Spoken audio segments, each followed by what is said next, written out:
Today's passage is Genesis 44, 1-13. Let's read together. Now Joseph gave these instructions to the steward of his house. Fill the men's sacks with as much food as they can carry, and put each man's silver in the mouth of his sack. Then put my cup, the silver one, in the mouth of the youngest one's sack, along with the silver for his grain. And he did, as Joseph said. As morning dawned, the men were sent on their way with their donkeys. They had not gone far from the city when Joseph said to his steward, "Go after those men at once, and when you catch up with them, say to them, 'Why have you repaid good with evil? Isn't this the cup my master drinks from and also uses for divination? This is a wicked thing you have done.'" When he caught up with them, he repeated these words to them. But they said to him, "Why does my lord say such things? Far be it from your servants to do anything like that. We even brought back to you from the land of Canaan the silver we found inside the mouths of our sacks. So why would we steal silver or gold from your master's house? If any of your servants is found to have it, he will die, and the rest of us will become my lord's slaves."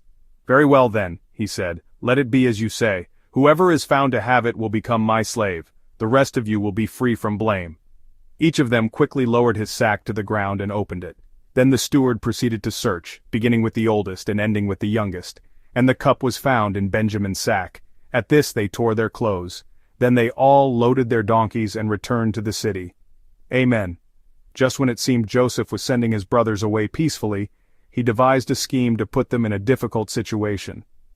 After feeding them well and sending them on their way, Joseph had his steward secretly hide a silver cup in their belongings. Why would he trouble his brothers like this? Let's consider the reasons. First, Joseph may have wanted to keep Benjamin, his only full brother, by his side. He had previously held Simeon captive and demanded they bring their youngest brother, so he surely longed to see if Benjamin was alive and well. He probably wondered if the other brothers were mistreating Benjamin just as they had mistreated him. But a more significant reason was likely to test his brothers to see if they had truly changed.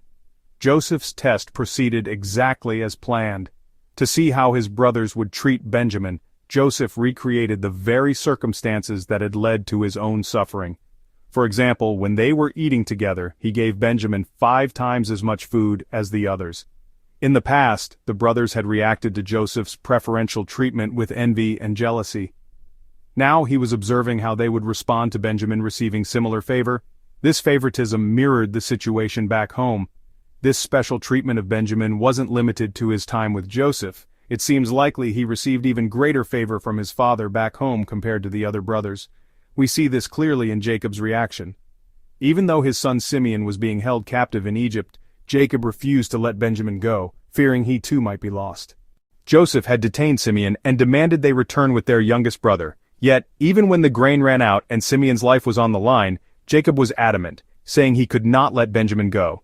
However, when the famine became so severe that the entire family's survival was at stake, Jacob finally had no choice but to send Benjamin. This must have made it painfully clear to the other brothers that to their father, Benjamin was irreplaceable. So in that context, when Joseph lavished 5 times more food on Benjamin, how did the brothers react? Did they encourage him saying, "That's right, little brother, eat up"? Or did they mutter to each other, "Look at that. Whether at home or abroad, he still gets special treatment"? We can speculate about the brothers' reaction by considering from verse 13, which we read together, that Benjamin's situation might have been somewhat different from Joseph's. Now let's look at the climax of Joseph's test. After the brothers left for home, Joseph's steward caught up with them and accused them of stealing his master's silver cup. The brothers, confident in their innocence, made a rash vow. In Genesis 44 verse 9 they say, "If any of your servants is found to have it, he will die, and the rest of us will become my lord's slaves." They were willing to stake all their lives on their integrity, but Joseph's steward, following his master's instructions, moderated their proposal. "Whoever is found to have it will become my slave, the rest of you will be free from blame." He lessened the penalty, isolating the guilty party. This was all part of Joseph's plan, of course. For the brothers, it was an outrageous accusation, and they spoke with the desperation of innocent men. But the steward, acting on orders, insisted that only one person would be punished. What was the purpose of this elaborate test? Joseph was creating a scenario to see how his brothers would react when only Benjamin was incriminated. Would they abandon him as they had abandoned Joseph? Joseph's plan was likely to keep Benjamin with him, but he needed to know if his brothers had changed. and their reaction showed that they had. When the cup was found in Benjamin's sack, they all tore their clothes, loaded their donkeys, and returned to the city together. Think about how different this was from their past behavior. When they had the chance to get rid of Joseph, they took it. They sold him into slavery and went home, callously deceiving their father. If they were the same men, they would have abandoned Benjamin, but that is not what they did. They showed a completely different attitude toward Benjamin. Their unified resolve to save him is powerfully demonstrated by their tearing of clothes and returning to the city as one. Why was it so different for Benjamin? Why was the brothers' attitude toward Benjamin different from the one they showed Joseph? First, one might argue that Joseph himself was particularly irritating. Scripture tells us he brought bad reports about his brothers and spoke of dreams that fueled their resentment. On the other hand, we might also consider that the brothers could have treated Benjamin differently because he was still much younger than Joseph. Perhaps Benjamin had a different temperament. But the more profound reason is this: the brothers themselves had changed. Their attitude was different because they were no longer the same men who had sold Joseph into slavery. So what on earth happened to these brothers? A decisive reason they were even able to bring Benjamin to Egypt in the first place was that Judah had pledged his own life as security to his father. He promised Jacob that he would personally guarantee Benjamin's safe return, pledging that he would be responsible for him and bear the blame for life if he failed to bring him back. But why were Judah's words so persuasive to his father? As we know, Judah's own story is told in the midst of this narrative. Judah had 3 sons. He tragically lost the first 2, and through a humbling and painful encounter with his daughter-in-law Tamar, he was forced to confront his own sin. Judah knew the sorrow of a parent who buries a child. He could now understand the profound grief his father had carried for years, believing Joseph was dead. Coming from a man who had also lost sons, Judah's solemn pledge to protect Benjamin must have stirred something in Jacob.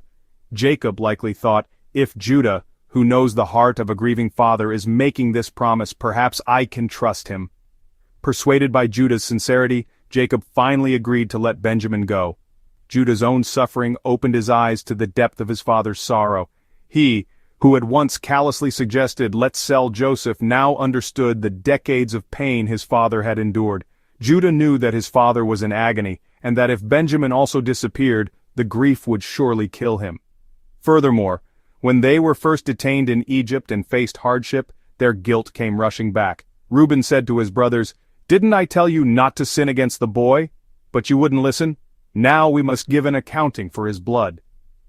When the brothers heard Reuben's words, it probably wasn't the first time. Reuben, the firstborn, did not command much authority, especially after his own great sin. The truly fearsome brothers were likely Simeon and Levi, the ones who had massacred the men of Shechem. It is telling that Joseph detained Simeon, the second brother, not Reuben. In their place, Judah had emerged as the respected leader. But Reuben's accusation must have pierced their hearts. We can imagine it wasn't a one-time statement. Remember Reuben's own story. He was the son who had defiled his father's bed with Bilhah. He was the firstborn son of Leah, the unloved wife. We can only imagine the longing for affection in his heart. His desperate, sinful act speaks of a deep brokenness, and often people who carry such deep wounds repeat themselves. They tell their story again and again, seeking to be heard. It's likely Reuben didn't just remind his brothers of their sin once. We can almost hear him whenever trouble arose saying, "This is because of what we did to Joseph. This is our fault." Jacob's family was facing extreme hardship. A severe famine threatened their very survival, and it is in suffering, not prosperity, that we are often forced to reflect on our lives. In their desperation, wondering where their next meal would come from, the brothers had to confront their past.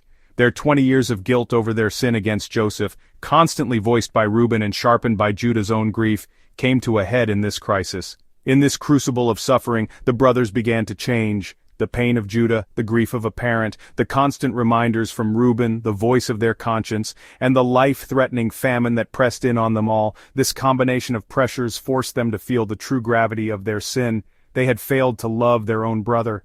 This brings the lesson home to us. We are most often hurt by the people closest to us. We are rarely wounded by strangers.